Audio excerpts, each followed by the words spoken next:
When I started my job 4 years ago, the state began talking about college and career readiness for students.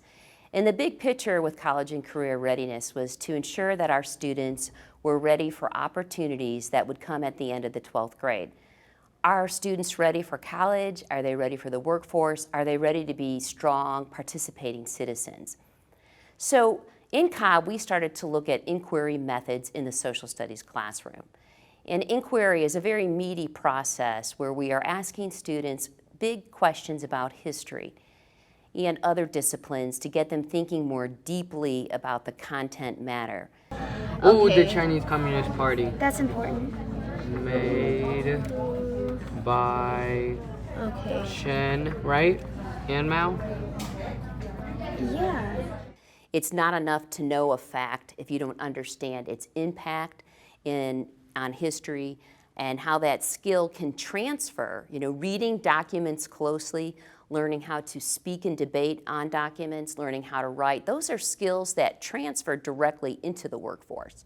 So now that we've been working on inquiry in the social studies classroom, we've joined forces with our English language arts teachers, and that's been very, very powerful because marrying social studies with ELA is a beautiful marriage. There's lots of efficiencies that we can enjoy as we work together. It benefits the students by hearing the message in stereo. What we realized in social studies, it's literacy skills. It's reading and writing. That's what I'm having my students do when they analyze primary and secondary documents and we're writing. It is all of the skills that she teaches in language arts.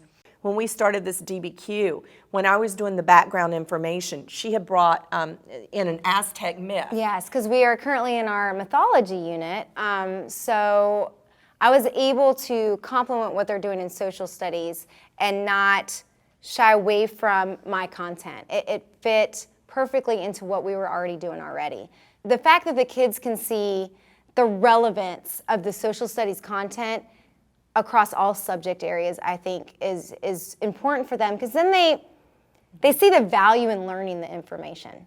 It was about the conversation and collaborating and hearing other students' ideas. Or claimed it, they would use a flag system, and maybe this could be how Europeans or people that conquered the Americas use flags, and this just started the widespread to know when you enter a country or where you are. When you walk into my classroom, when my children have started a DBQ, they're actually presented with documents, whether it be primary, secondary, textual reading.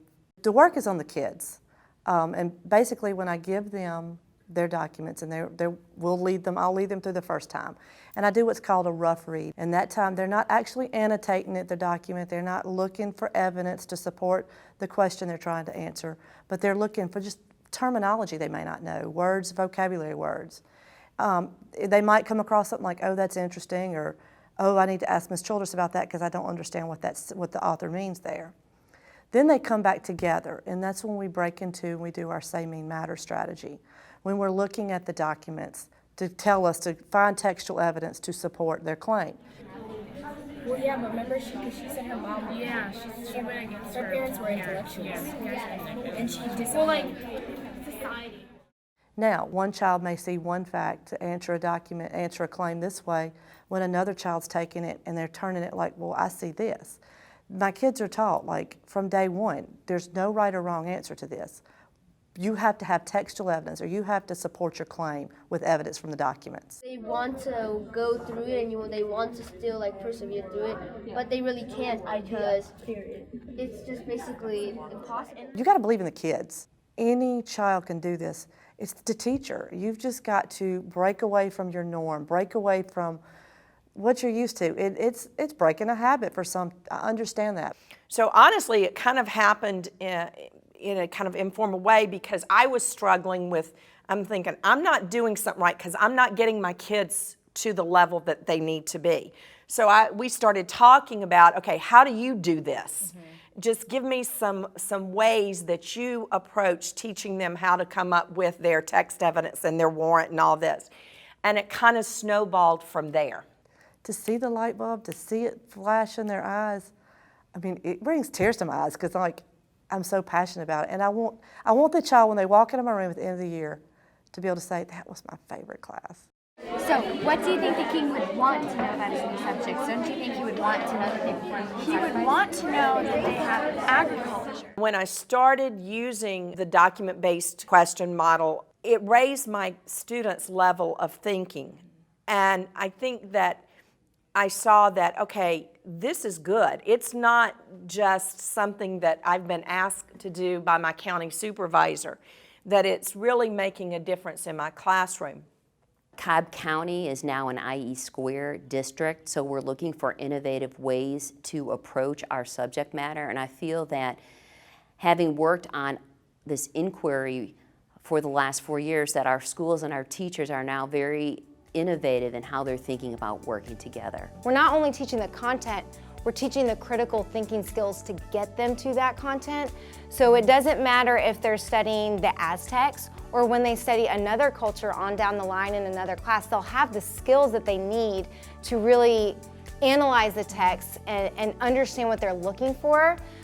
So that's what I think is the best thing about it, is that they're really gaining those skills, so that way they can tackle any content at any time, no matter what task you give them. The skills married to the content is what we need in the 21st century. So when you marry the inquiry process with the content, you're really getting the best of both worlds.